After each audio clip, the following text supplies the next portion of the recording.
दोस्तों, YouTube channel लखनमाली में आप सबका बहुत बहुत स्वागत। आज का ये टॉपिक संधि का टॉपिक लेकर आए हैं और ये विशेषकर उन राजस्थान के समस्त विद्यार्थी जो कक्षा 12वीं की तैयारी में लगे हुए हैं और जिनके पास संस्कृत विषय है, तो उनके लिए ये टॉपिक बहुत ही इम्पोर्टेंट है। टॉपिक पूरा का पूरा कंप्लीट। बहुत सारे छात्रों ने कहा था कि सर हमें संधि, समास, कारक ये टॉपिक हमें समझने हैं, तो उन्हीं की दृष्टि से, उन्हीं के आधार पर, उन्हीं के लिए किसी न किसी रूप में फ़ायदेमंद हो। आपको निश्चित रूप से जो भी सवाल संधि का आएगा वो आपको जितना भी कुछ बताया जाएगा उससे बाहर आपके कोई भी सवाल नहीं बनेगा दोस्तों। तो आप एक बार अच्छे से सुनेंगे, समझेंगे तो निश्चित रूप से आपका ये टॉपिक क्लियर हो जाएगा और जितने भी इसमें से सवाल आपके आने वाले हैं वो एक भी सवाल आपका गलत नहीं होगा। इसके अलावा आपको जो भी टॉपिक बचेंगे उन सब के टॉपिक की आपकी वीडियो मिल जाएंगे। कंप्लीट आपको नोट्स भी आपको हम उपलब्ध करवा देंगे। चलिए स्टार्ट करते हैं आज का ये वीडियो। यदि हमारे चैनल पर आप पहली बार आ रहे हैं और सब्सक्राइब नहीं किया तो चैनल को सब्सक्राइब ज़रूर करें, अपने दोस्तों को भी शेयर करें और कोई भी समस्या हो तो कमेंट करके ज़रूर बताएं। चलिए स्टार्ट करते हैं। जैसा कि आप देख पा रहे हैं, आज का हमारा टॉपिक है संधि। अब दोस्तों, संधि का जो टॉपिक है बहुत ही एक खास टॉपिक है हमारा, कि संधि जो शब्द है वो सम, धा और की प्रत्यय यानी सम उपसर्ग और धा धातु और की प्रत्यय से मिलकर के आपका संधि शब्द बनता है दोस्तों। तो ये हम इसमें आपको सबसे पहले तो कुछ इसकी जो सिंपल सी बात है, वो सामान्य जो बातें हैं वो आपको बताएंगे, उसके बाद में आगे हम चलेंगे।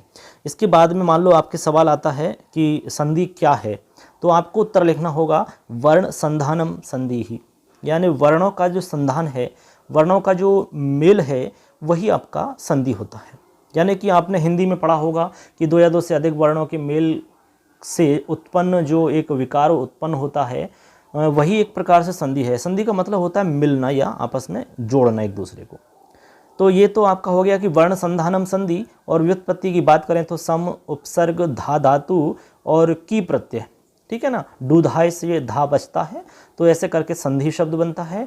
अब चूंकि संधि शब्द आपका पुल्लिंग शब्द है, क्योंकि जब भी की प्रत्यय किसी धातु में लगता है तो की प्रत्यय लगने से बनने वाले शब्द आपके कंप्लीट पुल्लिंग शब्द होते हैं। इस बात को आपको ध्यान में रखना है।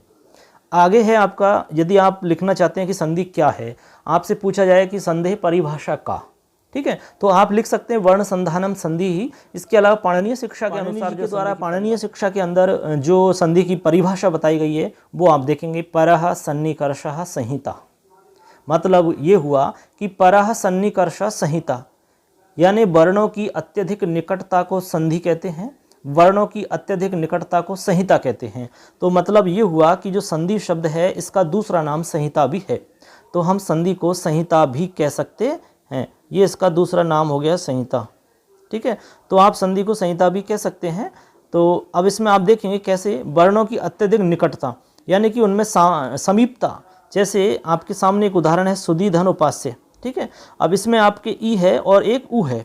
अब ई और जो ऊ है ये दोनों के दोनों, अब जैसे आप देख पा रहे हैं जैसे कि ये ई है, ठीक है, और इधर आपका एक ऊ है, ठीक है। अब इन ई और ऊ के जो बीच के अंदर कोई भी वर्ण नहीं है, इसका मतलब ये हुआ कि इनकी निकटता हो गई, अत्यधिक निकटता, क्योंकि इनके मध्य में कोई भी वर्ण नहीं है। वर्ण होता तो व्यवधान हो जाता, तो व्यवधान है नहीं यहाँ पर। तो वर्णों की अत्यधिक निकटता को संधि कहते हैं। तो इसका मतलब ये आपकी संधि की परिभाषा हो जाती है। तो आपको लिखना होगा कि संधि क्या है, तो वर्ण संधानम संधि, या फिर आप लिखेंगे पाणिनीय शिक्षा के अनुसार जो सूत्र दिया है वो परः सन्निकर्षः संहिता, ठीक है। वर्णानाम अत्यधिक निकटता जो होती है वो आपकी संहिता या इसको हम संधि कहते हैं। अब आगे बात आती है संधि की परिभाषा हो गई। अब संधि के भेदों की हम बात करते हैं। तो जब भी आप बात आती है, वैसे तो आप यदि उच्च लेवल के आधार पर बात करें तो हम जानते हैं कि संधि के 5 भेद होते हैं। पंच संधि हम पढ़ते हैं और पंच संधि प्रसिद्ध हैं, जिससे आपके पंच समास हैं, समास भी पंचधा होते हैं, उसी प्रकार आपकी संधि भी 5 भेद माने जाते हैं। लेकिन यहाँ पर अभी हम बात करेंगे सिर्फ यहाँ पर 12वीं कक्षा के विद्यार्थियों की दृष्टि से, उनके आधार पर हम ये वीडियो बना रहे हैं। तो आपको जितना भी हम कुछ बताएंगे वो आपके लिए पर्याप्त रहेगा और इससे बाहर आपके कुछ भी नहीं आएगा दोस्तों। तो जितने भी उदाहरण हम इसमें आपको बताएंगे कंप्लीट आपके लिए इंपॉर्टेंट उदाहरण है, सारे के सारे हमने आपको नए उदाहरण हैं कुछ जो एग्जाम में आ चुके हैं, उन सारे उदाहरणों को इसमें समाहित किया गया है। तो आप वीडियो को जरूर अच्छे से देखेंगे। तो इसमें हम 3 भेद पढ़ेंगे, तो जैसे कि आप देख पा रहे हैं भेद में एक है आपका स्वर संधि, दूसरा है व्यंजन संधि और तीसरा है विसर्ग। तो अब हम बात करेंगे दोस्तों संधि के भेदों की, कि संधि के जो भेद हैं वो कौन कौन से भेद होते हैं और कितने भेद होते हैं। अभी हम 12वीं कक्षा की दृष्टि से आपको भेद बताएंगे। तो आपको यहाँ पर हम 3 भेदों की बात करेंगे, संधि भेदाहा। तो यहाँ पर हम मुख्य रूप से 3 भेदों की बात करेंगे, 3 प्रकार के भेद होते हैं, ऐसे आपको लिखना है। यदि आपके प्रश्न आता है संधि भेद कितने हैं तो आपको 3 उत्तर बताना है इसमें। तो आप देख पा रहे हैं जैसे कि नंबर 1 में है स्वर संधि, जिसको हम अच संधि के नाम से भी जानते हैं, क्योंकि अच और स्वर एक ही बात है। दूसरा है आपका व्यंजन संधि, व्यंजन संधि को हम हल संधि भी कहते हैं, क्योंकि व्यंजन को हल भी कहा जाता है। और विसर्ग संधि है। तो ऐसे करके आपकी 3 संधि आपको ध्यान में रखनी है। अब तीनों संधियों के अंदर हम अलग अलग संधियों का अध्ययन करेंगे, जैसे कि स्वर संधि में हम संधियों को पढ़ेंगे, व्यंजन संधि के अंदर पढ़ेंगे और विसर्ग संधि के हम कुछ नियम पढ़ेंगे। तो सबसे पहले हम बात करते हैं दोस्तों स्वर संधि। तो आप स्वर संधि क्या होती है थोड़ा सा पहले एक बार आप समझ लो। स्वर संधि का मतलब होता है कि ऐसी संधि जहाँ पर स्वरों का मेल स्वरों के साथ में होता है। जैसे कि मान लो इधर भी आपके स्वर हैं और इधर भी आपके स्वर हैं, यानी कि दोनों तरफ आपका जो मेल होगा वो स्वरों से ही होगा। तो ऐसी स्थिति में जो होगी आपकी संधि वो आपकी स्वर संधि होती है। ठीक है। अब मान लो दूसरी स्थिति है आपकी व्यंजन संधि। अब व्यंजन संधि में क्या होता है दोस्तों, यहाँ पर आपके स्वर, जैसे कि इधर आपके स्वर हैं, ठीक है, जैसे इधर देखो स्वर और व्यंजन हो सकते हैं, और दूसरी तरफ जो आपका दूसरा भाग होगा प्लस के बाद में, तो उधर आपके स्वर और व्यंजन दोनों में से कोई भी हो सकता है। लेकिन इधर स्वर और इधर स्वर नहीं हो सकता है, क्योंकि यदि ऐसा हुआ तो वो स्वर संधि कहलाएगी। हाँ, ये जरूर हो सकता है कि इधर स्वर है और इधर व्यंजन है, तब चलेगा। इधर व्यंजन है इधर व्यंजन है तब भी चलेगा। इधर व्यंजन है इधर स्वर है तब भी चलेगा। जैसे कि आपको उदाहरण है, दिग धन गज है, तो यहाँ पर आपका दिग्गज शब्द बनता है। ठीक है। तो दिग्गज शब्द बनता है तो वहां पर अंत में भी व्यंजन है और उधर भी आपके दूसरे पद में भी व्यंजन है। जैसे कि धन गज, तो यहाँ पर भी क है और यहाँ भी ग है, तो ये भी व्यंजन है ये भी व्यंजन है। ऐसे यहाँ पर जगत धन ईश, तो जगत में त व्यंजन है और ईश में जो है ई वो आपका स्वर है। तो ऐसे आपकी व्यंजन संधि में ये आपके बनते हैं। अब आगे आपकी तीसरी संधि विसर्ग संधि होती है। विसर्ग संधि में आपके विसर्ग के स्थान पर कार्य होते हैं दोस्तों। अब विसर्ग को कई बार स हो जाता है, विसर्ग को र हो जाता है, कभी ऊ हो जाता है, कभी विसर्ग का लोप हो जाता है। तो विसर्ग के काम के हिसाब से उसके संधि का नाम हो जाता है। तो इसमें 1-2 नियम हैं वो हम पढ़ेंगे अभी। तो सबसे पहले हम बात करते हैं संधि के बारे में, हम चर्चा करते हैं। तो सबसे पहले हम बताएंगे स्वर संधि। जैसे कि अभी आपको बताया था स्वर संधि का मतलब स्वरों का मेल स्वरों से होता है। अब स्वर संधि के अंदर हम मुख्य रूप से 8 संधियों का अध्ययन करते हैं, लेकिन आपकी पाठ्य पुस्तक के अनुसार यहाँ पर केवल हम 7 संधियों का अध्ययन करेंगे, क्योंकि एक संधि यहाँ पर आपके नहीं है। तो जो आपके पाठ्यक्रम में जो आपके सिलेबस में है उन्हीं का हम अध्ययन करेंगे, उन्हीं से आपके प्रश्न आएंगे। तो इसमें आपके यण संधि का हम अध्ययन करना है, दीर्घ संधि आपको पढ़नी है, अयाति संधि है, पररूप संधि है और गुण संधि है, पूर्व रूप संधि है और वृद्धि संधि है। ये आपको कुल मिला के 7 संधि हैं जो कि स्वर संधि के अंदर हम इनका अध्ययन करेंगे। तो एकदम सिंपल सा है। तो सबसे पहले हम इसमें अध्ययन करेंगे, आज हम बात करेंगे यण संधि की। तो यण संधि क्या है इसी के बारे में हम बात करेंगे। यण संधि, तो यण संधि का दोस्तों इसमें आपके जो सवाल किस प्रकार से आता है वो भी हम समझ लेंगे। यण संधि का सूत्र, तो सबसे पहले तो आपको सूत्र दिख रहा होगा, जैसे कि एको-यणचि सूत्र आपका ये रहा। अब इस यण संधि में हम एको-यणचि सूत्र को समझेंगे। यदि आपके सूत्र समझ में आ जाता है तो आप निश्चित रूप से संधि का आपका जो सवाल होगा वो गलत नहीं हो सकता।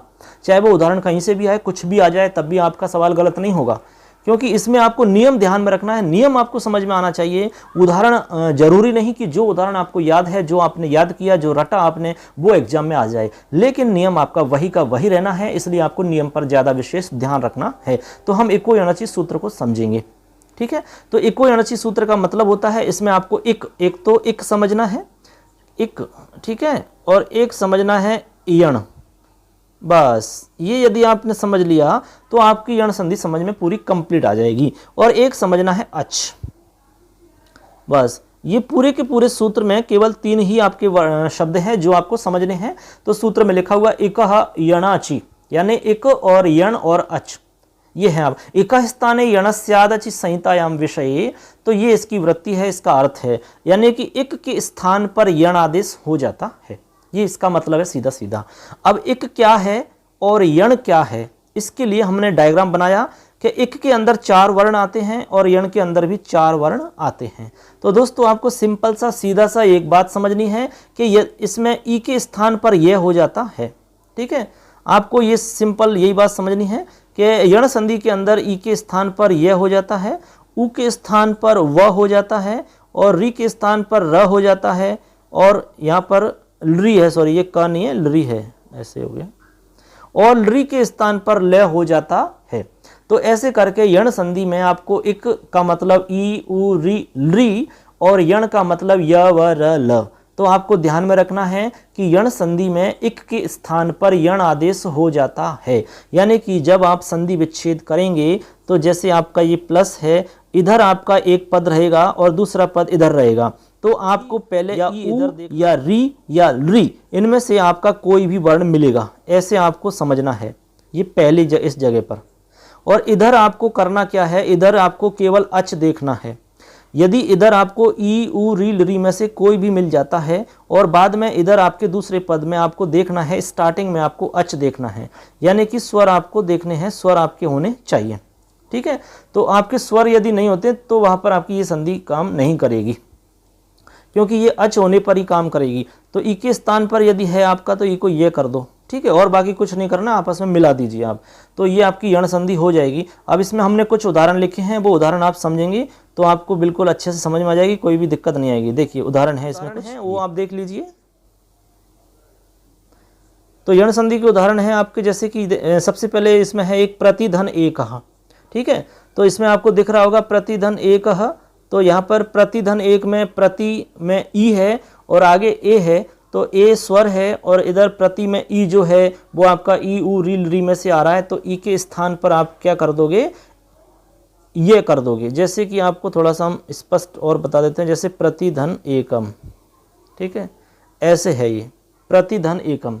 अब यहाँ पर ई आ गया, इधर ए आ गया, ठीक है, तो एक के स्थान पर यण होता है, तो ई के स्थान पर क्या करना है, यह करना है। तो जैसे आप ई के स्थान पर यह करोगे तो तय हलंत हो जाएगा ऐसे। अब आप आपस में मिला देंगे तो आप एकम को जोड़ देंगे तो आपका प्रत्येकम बन जाएगा, एकदम सिंपल है। तो ऐसे करके आप सारे उदाहरण समझ लेंगे। तो इसमें हमने बहुत सारे उदाहरण समझ पाएंगे, जैसे इसके बाद में प्रतिधन आदय, तो यह सॉरी इत्यादय, इत्यादय आपका ऐसे समझ में आ जाएगा। ऐसे आपका इतिधन आहा तो इत्याहा बन जाएगा। ऐसे आपका सुधन आगतम है तो स्वागतम बन जाएगा, ठीक है। ऐसे आपका मातृ उत्सव है तो मातृोत्सव बन जाएगा। ऐसे आपका लरीधन आधार है तो लरीधन आधार है तो लरी का लय हो जाएगा और आधार जुड़ जाएगा तो लाधार बन जाएगा। ऐसे आपका अभिऊर्णा है तो अव्यूर्णा बन जाएगा। नारी औदार्यम तो नारी औदार्यम बन जाएगा, ठीक है। यदि धन अपी है तो यद्यपि बन जाएगा। सुधि धन उपास्य है तो शुद्धिपास्य बन जाएगा। एक तो है सुधि और उपास्य, ठीक है। सुधि धन उपास्य में ई, इस ई के स्थान पर यह हो जाएगा और बाकी को मिला दोगे तो आपका ऐसा रूप बन जाएगा शुद्धि उपास्य। मधुधन हरि तो मध्वरी बन जाएगा, ठीक है। अनुधन अनवय बन जाएगा, लाकृति बन जाएगा, ठीक है। नयनम तो नयनम बन संधि अयादि संधि की बात करते हैं। इससे पहले हमने यण संधि के विषय में जाना था, एक कोई अणचित सूत्र के विषय में अभी आपको पूरी कंप्लीट व्याख्या और सारी चीज़ें आपको बताई थी। अब हम बात करेंगे, सूत्र है एचो अयवायाव। जैसे कि आप देख पा रहे हैं स्क्रीन पर आपको दिख रहा है एचो अयवायाव सूत्र है। अब एचो अयवायाव सूत्र का क्या मतलब है, इस सूत्र से अयादि संधि होती है दोस्तों। यदि प्रश्न आ गया कि अयादि संधि का सूत्र कौन सा है तो यह आपका उत्तर होगा, ठीक है। यह आपका सूत्र है एचो अयवायाव। सूत्र का मतलब अधोलिखित कार्य जो होंगे वो अच परे होने पर होंगे, यानी कि अच यदि बाद में होगा तो ये नीचे जितने भी काम हम आपको बता रहे हैं ये सारे काम हो जाएंगे। अच का मतलब स्वर से है तो स्वर में आ ई उ री लरी ए ओ ऐ औ, ये सारे के सारे स्वर हैं हमारे। यदि ये बाद में हैं तो आप जो नीचे हमने डायग्राम बनाया है आपका, इस डायग्राम में जो काम हो रहे हैं वो सारे के सारे काम हो जाएंगे, ठीक है। तो आप समझ लो जैसे कि एच का मतलब है दोस्तों एच, ये जैसे कि आपको एच हम बता रहे हैं तो एच का मतलब होता है ये चार जो आपको दिख रहे हैं ए ओ ऐ औ, ठीक है, ये आपका एच है ए। अब ए के स्थान पर अय आदेश हो जाएगा, ये सूत्र आप सूत्र का मतलब है, सूत्र का मतलब समझ लीजिए। उसके बाद में आपका ओ है, ओ के स्थान पर अव आदेश हो जाएगा, आय आदेश हो जाएगा और औ है, फिर औ को आव आदेश हो जाएगा। तो ये काम कब होगा, इसकी एक कंडीशन है दोस्तों, इसकी एक शर्त ये है कि ये काम तब होगा जब बाद में स्वर होगा। जैसे उदाहरण से आपको ये बात स्पष्ट हो जाएगी अच्छे से। जैसे एक उदाहरण आपको बताते हम। जैसे उदाहरण है तो विग्रह है, जैसे कि हरे धन ए, ये ऐसा विग्रह है, इसको एक सब समझ में आ जाएंगे आपके। अब हरे और ए है, तो हरे में आपको सबसे पहले देखना है एच, एच वाई वाई सूत्र के अनुसार। तो सबसे पहले ए ओ आई औ में से आपको कोई भी एक वर्ण देखना है। तो यहाँ पर आपको ए मिला, हरे में ए मिल गया। आगे आपको स्वर देखना है इधर की तरफ, सेकंड वाला जो आपका उत्तर पद होगा उसमें आपको देखना है ए अच, सॉरी यानी स्वर देखना है। अच का मतलब स्वर। अब ए है वो स्वर में आता है। तो ऐसी स्थिति में ही आपको क्या करना है, चौवा सूत्र से जब काम करना है वो ये काम होगा, ए को अय आदेश हो जाएगा। तो ए को अय हो जाएगा तो ए के स्थान पर अय कर दीजिए। देख रहे हैं यहाँ पर ए की जगह अय हो गया। तो हर अय और ए, अब इन सब को जोड़ेंगे तो आपका रूप हरये बन जाएगा ऐसे। तो ये एकदम स्पष्ट है, बहुत ही सिंपल है, आराम से आप समझ सकते हैं। तो जब किसी भी उदाहरण में किसी भी शब्द में अय अव आय और आव ऐसी ध्वनि निकले तब आप समझ लो कि वो अयादि संधि का उदाहरण है। ऐसे आप अगला उदाहरण है विष्णवे। तो इसमें विष्णु और ए, तो यहाँ पर अव आदेश हो जाएगा, चूंकि ओ को यहाँ पर अव आदेश होता है सेकंड नंबर पे। उसके बाद में नायक, तो नई में आई है, तो आई के स्थान पर आय आदेश होता है तो नायक बन जाएगा। ऐसे ही पौ धन अकह, तो यहाँ पर देखिए पावक बन जाएगा, आव आदेश हो जाएगा। तो एकदम सिंपल है दोस्तों, ये आपको समझ में आगे होंगे। तो यहाँ पर ये उदाहरण बन जाते हैं। और है शयनम। अब शयनम उदाहरण में क्या है आपका, शे है और अनम है। तो शे में ए है और आगे अनम है, तो अनम में अ जो है स्वर है और इधर आपका एच है यानी कि ए है। ए ओ आई औ में से कोई भी हो सकता है। तो यहाँ पर ए मिल गया, तो ए के स्थान पर आपको करना है अय। जैसे आप ए के स्थान पर अय करोगे तो मिलाओगे तो आपका रूप बनेगा शयनम। ये प्रसिद्ध उदाहरण है। इसी प्रकार गायक, तो यहाँ गई है और इधर अक है, तो यहाँ पर गई में आई के स्थान पर आय आदेश हो जाएगा दोस्तों, ये वाला आय। अब जैसे आय आदेश हो गया तो गायक बन जाएगा। क्या बन जाएगा, गायक। तो आशा करते हैं आपको ये समझ में आ गया होगा। तो एच अयवाब सूत्र का सीधा सा मतलब हो गया कि ए के स्थान पर आय होगा, ओ को अब होगा, आई को आय आदेश होगा और औ को आव आदेश हो जाता है। ये तो हो गया इसके सामान्य नियम। इसके अलावा कुछ इसमें विशेष बात और है जो आपको ध्यान में रखनी है। चलिए बताते देख रहे हैं। वांतो ही प्रत्यय, एक सूत्र है वांतो ही प्रत्यय। सूत्र का मतलब है यकारादौ प्रत्यय परे ओदौ तोरव आवेतौ स्त। मतलब ये हुआ कि यकारादि प्रत्यय परे रहने पर ओ और औ को अब और आव आदेश हो जाता है। दोस्तों इससे पहले हमने देखा कि ओ को अब आदेश कब होता है, ये हमने एक कंडीशन बताई थी कि ओ को अब आदेश तब होगा जब आगे स्वर मिलेगा, तब होगा। ठीक है ना। ए को आय आदेश कब होगा, जब आगे स्वर मिलेगा। ये हम सूत्र में जान चुके हैं, एच वाई वाई सूत्र में अभी हमने बात की थी। लेकिन यहां पर सूत्र जो है आप देख पा रहे हैं, वांतो ही प्रत्यय सूत्र ये कह रहा है कि यदि यकारादि प्रत्यय बाद में है तब भी यकारादि प्रत्यय बाद में है तो ओ को अवादेश हो जाएगा और औ को आवादेश हो जाएगा। ये एक विशेष आपके लिए नियम रहेगा। तो ये आप विशेष बात इसको याद रखनी है। जैसे उदाहरण है, आप उदाहरण याद रखें, गव्यम।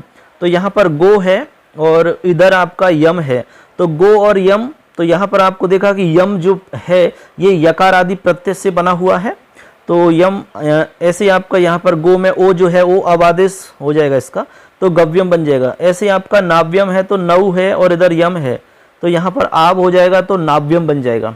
ऐसे करके आपका ये बन जाएगा वांतो ही प्रत्यय। इसके साथ ही एक वार्तिक और समझनी है, अध्व परिमाणे च। दिख रही है ऐसा, तो अध्व परिमाणे च वार्तिक का मतलब हो गया, अध्व का मतलब यहाँ मार्ग से है दोस्तों। तो अध्व परिमाणे च का यह मतलब रहेगा कि मार्ग का नाप अर्थ हो, तो यानी मार्ग का जब नाप अर्थ हो, यानी कि मापने में, जैसे 1 कोस 2 कोस 10 मीटर 50 मीटर 100 मीटर जैसे माप अर्थ हो, ठीक है ना, परिमाप अर्थ हो। तो ऐसी स्थिति में परिमाप अर्थ हो तो गो शब्द को युति शब्द के परे रहने पर अब आदेश हो जाता है दोस्तों। यानी कि गो शब्द है ये, और आगे आपको युति मिलेगा ऐसे, ठीक है ना। तो ये कह रहा है कि यदि मार्ग शब्द का अर्थ नाप अर्थ है तो गो शब्द को युति शब्द के परे रहने पर अब आदेश हो जाएगा। मतलब सीधा सा ये हुआ कि जो गो है इसमें जो ओ है उसको अब आदेश हो जाएगा, तो बन जाएगा आपका गव्युति। तो यहां पर आपका गव्युति रूप बनेगा, तो गो और युति बराबर बन जाएगा गव्युति। जैसे कि आप यहां देख रहे हैं गव्युति आपका बन चुका है, ये ऐसे बन जाएगा गव्युति। अब गव्युति का जो मतलब है वो कोशद्वयम, यानी दो कोश की दूरी जो होती है उसको गव्युति कहा जाता है। तो ऐसे करके आपका वार्तिक हो गया अध्व परिमाणे च, ठीक है ना। अब अध्व परिमाणे च हो गया तो ये आपकी संधि हो जाती है। आदि संधि की संपूर्ण जितने भी नियम हैं आपके कंप्लीट हो जाते हैं। अब हम अगली संधि की बात करते हैं दोस्तों। चलिए अगली संधि है हमारी तीसरी गुण संधि। गुण संधि बहुत ही इंपॉर्टेंट संधि है दोस्तों। इसमें कुछ नियम है आपके, विशेष बात आपको ध्यान रखनी है। इसमें क्या क्या आपको इसमें आ सकता है, तो आपको पहले तो सिंपल सी बात आपको बता देते हैं गुण संधि की, कि दोस्तों गुण संधि का यदि कोई भी उदाहरण है तो उसकी एक खासियत होती है, उस उदाहरण के अंदर आपको ए दिखेगा या ओ दिखेगा, ठीक है, या फिर अर दिखेगा या फिर अल दिखेगा। बस ये चार आपको चीज दिखती हैं तो आप समझ जाइए कि वह उदाहरण गुण संधि का उदाहरण होगा। ए ओ अर और अल, जैसे रमेश गुण, रमेश दिनेश सुरेश परेश, ये सारे में ए दिख रहा है। ओ दिख रहा हो मान लो जैसे कि हितोपदेश सूर्योदय, ऐसा यदि ओ दिख रहा है तब आप समझ जाएंगे गुण संधि है। अर है देवर्षि महर्षि सप्तर्षि ब्रह्मर्षि, तो आपका हो जाएगा गुण संधि है। अल दिखे तवलकार ममलकार ऐसा दिखे तब समझ जाइए गुण संधि है। तो बस सिंपल सी यही पहचान है, एकदम शॉर्ट तरीका। अब देखिए नियम और सूत्र देखिए। सूत्र है हमारा गुण संधि का, यदि सूत्र पूछा जाए तो आपका सूत्र है आद गुण, क्योंकि गुण संधि जो होती है वो आद गुण सूत्र से ही है। तो गुण संधि का सूत्र है आपका आद गुण। आद गुण गुण संधि का है। तो आद गुण का मतलब क्या है? आद गुण का मतलब है कि अवर्ण के बाद में यदि ई उ री और री रहे तो गुण एकादेश हो जाता है। मतलब ये हुआ अवर्ण। अवर्ण का मतलब होता है दोस्तों अ या आ। अ या आ जो वर्ण है इनको अवर्ण कहते हैं हम, ठीक है ना। अ या आ जो वर्ण है उसको क्या कहते हैं? अवर्ण। तो आप समझ गए होंगे कि अवर्ण के बाद में का मतलब हुआ अ या आ के बाद में यदि ई उ री और री मिले, ठीक है ना, तो आपको करना क्या है, किस प्रकार से आप परिवर्तन करेंगे वो हम एक नंबर ये देखिए आप। अ या आ के बाद में ई या ई मिले तो यहां पर दोनों के स्थान पर ऐसे यहां पर ए हो जाएगा, ये वाला एक नियम तो ये हुआ दोस्तों। दूसरा नियम है अ या आ के बाद में यदि री और री मिले तो दोनों के स्थान पर अर हो जाएगा, ये दूसरा नियम है। उसके बाद में तीसरा नियम अ या आ के बाद में यदि उ मिले तो दोनों के स्थान पर ओ हो जाएगा, ये तीसरा नियम। चौथा नियम अ या आ के बाद में यदि री मिले तो यहाँ पर दोनों के स्थान पर अल हो जाएगा, ये चौथा नियम है। चार ही नियम है दोस्तों, कंप्लीट आपकी पूरी संधि हो जाती है चार नियम के साथ में। अब लरी का दीर्घ होता नहीं है इसलिए आपको यहाँ पर ह्रस्व दीर्घ ह्रस्व लरी दिख रहा है। ये तो हो गए नियम की बात। अब हम बात करते हैं इसके उदाहरणों की। उदाहरण से आप स्पष्ट आपको समझ में आ जाएगी, जो भी कंफ्यूजन है वो आपका उदाहरण से एक एक चीज को समझाते हैं। तो सबसे पहले उदाहरण है आपका जैसे उपधन इंद्र। एक उदाहरण आप समझेंगे तो आप समस्त उदाहरणों को आसानी से समझ जाएंगे। जैसे उप, एक उदाहरण लेते हैं हम उप, जैसे कि हमने लिखा उप और इधर लिखा इंद्र, ठीक है।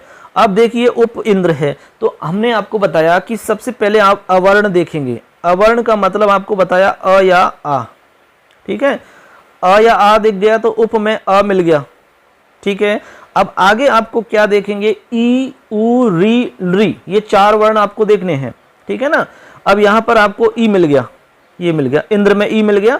तो अब आप दोनों के स्थान पर अ और ई के स्थान पर अभी आपको नियम नंबर 1 बताया था, उसमें आपको बताया कि ए हो जाता है, तो इन दोनों के स्थान पर ए हो जाएगा ये वाला। अब जैसे आप मिलाओगे तो उपेंद्र बन जाएगा आपका।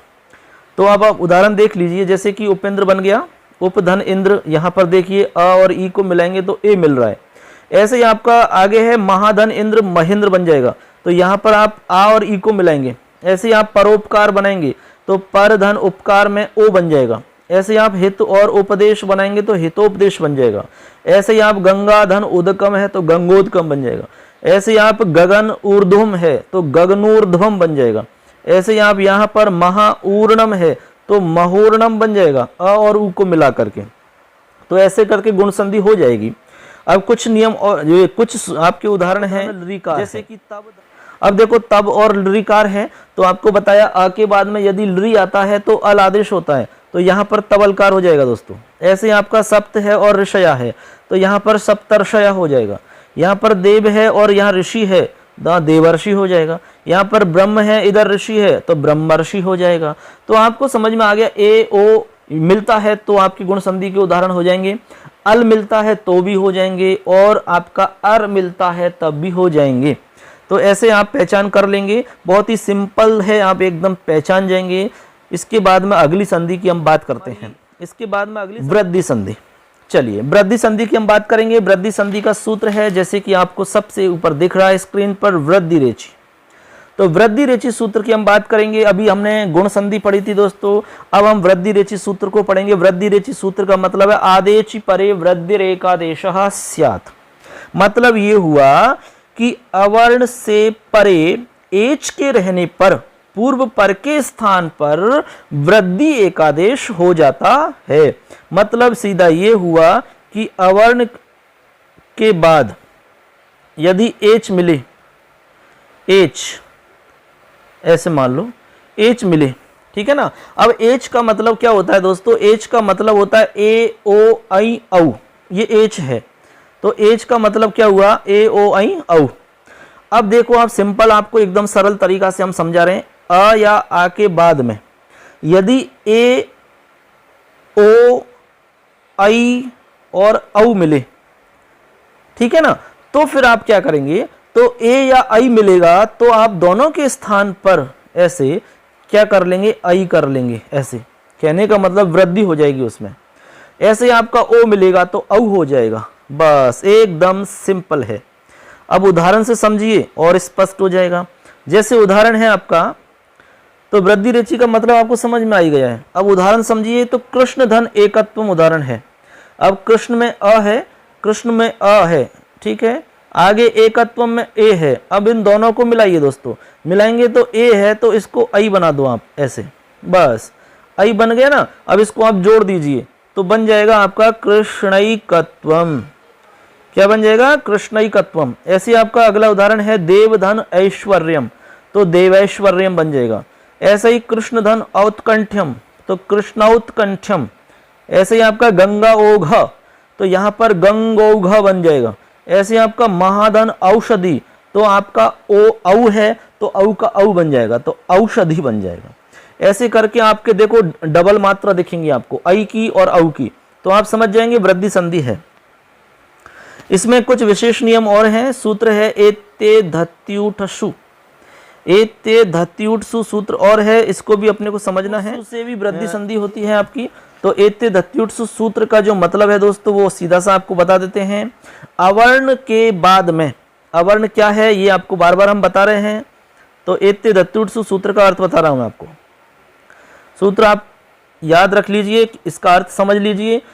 अर्थ है अवर्ण के बाद में, अवर्ण का मतलब अ या आ, तो आप सीधा समझिए अ या आ के बाद में यदि एच आदि इण धातु परे हो, एज आदि इण, एज आदि इण, ठीक है ना, एच से संबंधित एज आदि इण धातु हो या फिर एद धातु हो, एद, एज आदि इण हो या एद हो या ऊठ हो, ऊठ, ठीक है ना, एज आदि इण हो, एद हो, ऊठ हो, तो वृद्धि एकादेश हो जाता है। ये सीधा सा मतलब है एते धत्युठसु का। तो एते धत्युठसु सूत्र का मतलब समझ में आ गया आपके, कि अवर्ण के बाद में यदि एज आदि इण धातु हो, इण से रूप चलता है दोस्तों, जैसे कि आप एति इता यंती रूप चलता है, तो इण धातु हो, एद धातु हो और ऊठ धातु हो, तो आप समझ जाएंगे यहाँ पर वृद्धि होगी आपकी। आपकी जो भी संधि हो रही है वो रोक दी जाएगी, वहां पर उस संधि को रोक दिया जाएगा, और यहां पर जो संधि होगी वो होगी वृद्धि संधि। ठीक है ना, क्योंकि हमें पता है कि यहाँ पर गुण संधि प्राप्त हो सकती है, क्योंकि यहाँ पर स्वर मिल रहा है तो गुण हो जाएगा, लेकिन यहाँ पर गुण नहीं होगा। जैसे कि ऊह है तो गुण हो सकता है, लेकिन यहाँ नहीं होगा क्योंकि ये विशेष सूत्र है। तो आप अब देखेंगे उपधन एति का बनेगा उपैति, ऐसे आपका उपधन एधते का बनेगा उपैधते, ऐसे आपका पृष्ठधन ऊह का बनेगा पृष्ठौह। अब ऊह को देख के आप गुण संधि नहीं करेंगे, क्योंकि ये विशेष सूत्र है। जहां पर विशेष सूत्र कार्य करता है वहां पर सामान्य सूत्र काम नहीं करता है। ठीक है, तो विशेष और सामान्य में आपका विशेष सूत्र ही प्रमुख माना जाता है और वही कार्य करेगा। तो ऐसे करके आपका एत्ते धत्युट सु से आपके रूप बनेंगे उपैति उपैधते पृष्ठौह। तो ये आपको समझ में आ गया होगा। ऐसे इसमें एक सूत्र और है अक्षादु हिन्याम उपसंख्यानम वार्तिक, सॉरी ये प्रसिद्ध है क्योंकि इससे उदाहरण आपका एग्जाम में आ चुका है, इससे पहले जो एग्जाम हुई है वहां भी पूछा गया था। तो है आपका वार्तिक है अक्षादु हिन्याम उपसंख्यानम। इसका मतलब है कि अक्ष शब्द है, ठीक है, इस अक्ष के बाद में यदि उहिनी शब्द आता है, ऐसे अक्ष शब्द के बाद में यदि उहिनी शब्द आता है तो यहां पर वृद्धि एक आदेश हो जाएगा।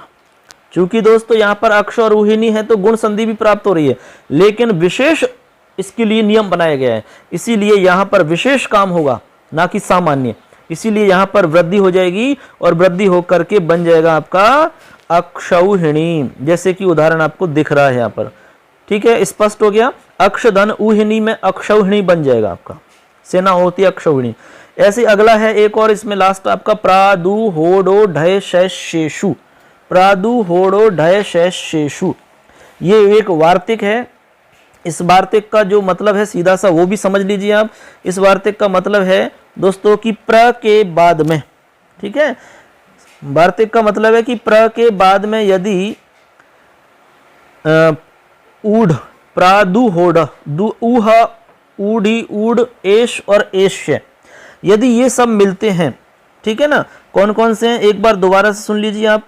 प्र के बाद में यदि ऊह ऊह, प्र के बाद में ऊह ऊढ़ ऊढ़ी और एश और एश्य, ठीक है ना, प्र के बाद में ऊह ऊढ़ ऊढ़ी एश एश्य यदि मिलते हों तो वृद्धि एक आदेश हो जाती है। अब दोस्तों यहाँ पर भी गुण संधि प्राप्त हो रही है, लेकिन गुण संधि को रोक दिया जाएगा क्योंकि यहाँ पर विशेष नियम बनाया गया है। तो यहाँ पर प्रादु होड़ो डय शेषु वार्तिक के अनुसार यहाँ पर वृद्धि कार्य हो जाएगा। तो आप उदाहरण देखिए, उदाहरण से समझ में आ जाएगा। प्रधन उह, तो यहाँ पर आपका प्रौह बन जाएगा वृद्धि होकर के। ऐसे अगला है प्रधन ऊढ़, तो प्रौढ़ बन जाएगा प्रौढ़ी। ऐसे ही आपका प्रधन एश है तो प्रैश बन जाएगा।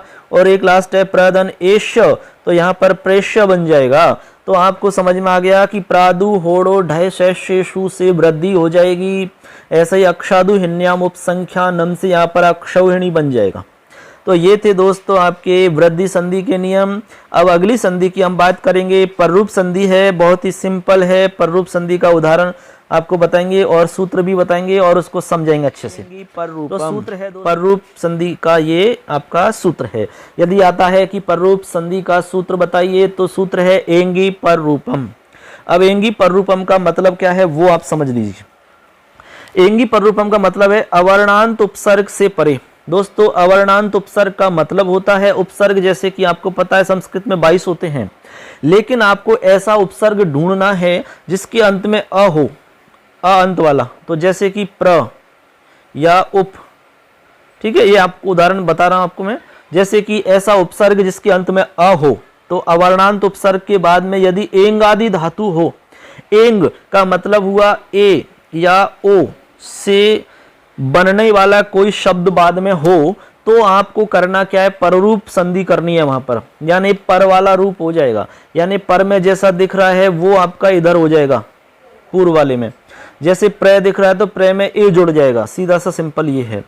तो आप उदाहरण देखिए, प्रधन ए जति, तो यहाँ पर प्र है, अंत में अ है और आगे ऐसा आपका कोई शब्द मिलना चाहिए जो ए या ओ से स्टार्ट होता हो।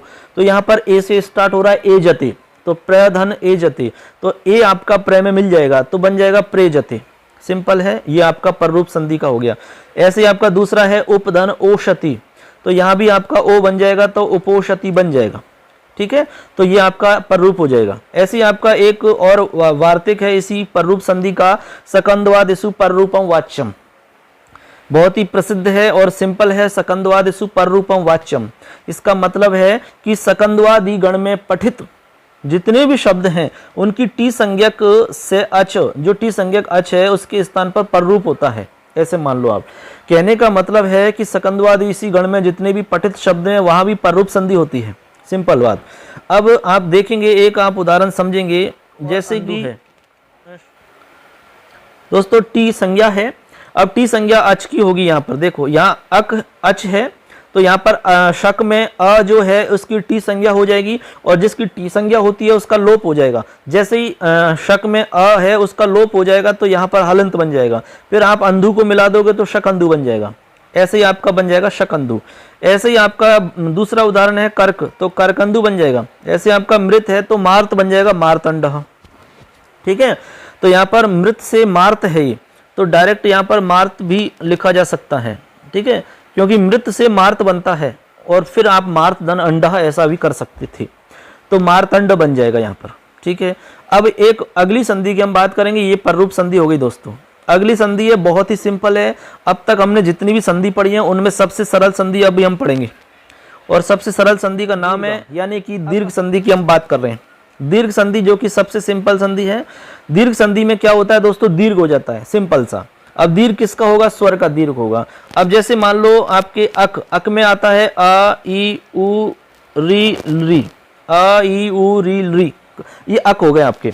अब इन अक के बाद में यदि अक मिले, ठीक है, सिंपल समझ गए ना, जैसे इधर अ के बाद में अ मिला तो दोनों को जोड़ेंगे तो आ दीर्घ हो जाएगा, ऐसे समझ गए बात। ठीक है, ऐसे आपका ई के साथ में ई जोड़ेंगे तो ई दीर्घ ही हो जाएगा, समझ गए ना, ऐसे है इसमें। तो सिंपल है एकदम। देख लीजिए इसमें उदाहरण, दैत्य धन अरि, तो दैत्य में अरि है तो यहाँ पर दैत्यारी बन जाएगा, अ और आ मिलकर के आ बन जाएगा। ऐसे श्री में ईश, तो यहाँ पर श्रीश बन जाएगा। ये क्या किया इन्होंने, गलत कर दिया है। यहाँ पर देखो ई है, यहाँ ई है और यहाँ ये गलत हो गया इसमें, तो श्री धन ईश है तो श्रीशः बन जाएगा। ऐसे यहाँ विष्णु धन उदय है तो विष्णुदय बन जाएगा। ऐसे यहाँ पर भानु उष्मा है तो भानुष्मा बन जाएगा। ऐसे ही गुरु उपदेश है तो गुरु उपदेश बन जाएगा। होत्री रिकार है तो होत्रिकार बन जाएगा। पितृ ऋणम है तो पितृणम बन जाएगा। कहने का मतलब दीर्घ हो जाएगा दोस्तों, सिंपल सा है। अ को मिलाया तो दीर्घ आ हुआ, जैसे विद्यालय, हिमालय, शिवालय, देवालय, दीर्घ हो गया। हिम प्लस आलय, विद्याधन आलय, विद्यालय, ये सब दीर्घ संधि के उदाहरण है आपके। तो ऐसे बन जाएगा, एकदम सिंपल संधि है। तो आपको समझ में आ गई होगी एकदम। अका सवर्ण दीर्घ, अक के बाद में यदि अक मिले तो उसको सवर्ण दीर्घ हो जाता है। अब एक लास्ट संधि की हम बात करेंगे दोस्तों। संधि का नाम है, क्या नाम है, पूर्व रूप। चलिए स्टार्ट करते हैं हम। पूर्व रूप संधि बताते हैं आपको। सूत्र है एंग पदांतादति। एंग पदांतादति सूत्र है आपका, और सूत्र का जो मतलब है वो आपको समझना है। सूत्र का मतलब है दोस्तों बहुत ही सिंपल है। मतलब ये है कि यदि पदांत में एंग है, पदांत में एंग है, एंग का मतलब ए या ओ, ठीक है, ऐसे आपको पद के अंत में देखना है। यदि पदांत में ए या ओ से बना हुआ कोई भी शब्द है, ऐसे समझ लो आप, पदांत में यदि एंग है यानी कि ए या ओ है और बाद में अत रहे तो, अत का मतलब यहां पर आपको अ समझना है, ऐसे है कि अ मिले तो आपका पूर्व रूप एकादेश हो जाता है। पूर्व रूप एकादेश का मतलब आपको समझना है कि पूर्व वाला रूप हो जाता है, यानी कि ऐसे समझ लो आप, आपका अवग्रह बन जाएगा, ऐसे एस का चिन्ह बन जाएगा इस तरीका का। बस आपको और कुछ भी नहीं करना है और ये आपकी संधि हो जाएगी। फिर जैसे उदाहरण देखिए, तो यहाँ पर हरे में ए मिला, ठीक है, ए या ओ में से हमने कहा था कि कोई भी मिले, तो ए मिल गया। आगे आपको अ मिलना चाहिए तो अ मिल गया। अब आपको करना क्या है, अ के स्थान पर ये एस वाला चिन्ह किया, तो देखिए आप हरे, अब हरेव, तो इसमें आपका एस वाला चिन्ह हो गया। ये पूर्व रूप संधि हो गई दोस्तों। ऐसे ही आपका अगला है विष्णु अब, तो ऐसे ही आपका विष्णु अब में विष्णु बन जाएगा, ठीक है। ऐसे आप कितने भी उदाहरण बना सकते हैं, कोई भी उदाहरण बना सकते हैं, बस संधि का नियम आपको याद होना चाहिए। तो आशा करते हैं आपको जितनी भी हमने संधि के नियम बताए सब समझ में आए होंगे। फिर भी आपको किसी भी प्रकार की प्रॉब्लम आपको रहती है तो आप हमें कमेंट करके बताइए, अपने दोस्तों को शेयर करिए और जरूर आपको लाभ मिलेगा, ऐसी हम कामना करते हैं। दोस्तों एक नेक्स्ट वीडियो के साथ हम पुनः मिलेंगे, आपको जितने भी आपके टॉपिक बच रहे हैं हम पूरा कराएंगे। और फिर भी आपको किसी भी टॉपिक पर वीडियो आप चाहते हैं, किसी भी टॉपिक को समझना चाहते हैं तो हमें कमेंट करके बताइए, उसी टॉपिक पर हम वीडियो बनाएंगे आपको। चलिए मिलते हैं दोस्तों अगले वीडियो के साथ में, तब तक के लिए जय हिंद, जय भारत, जय तु संस्कृतम, जय तु भारतम। अपना ध्यान रखिए। आप सुन रहे थे मैं लखनलाल माली। धन्यवाद।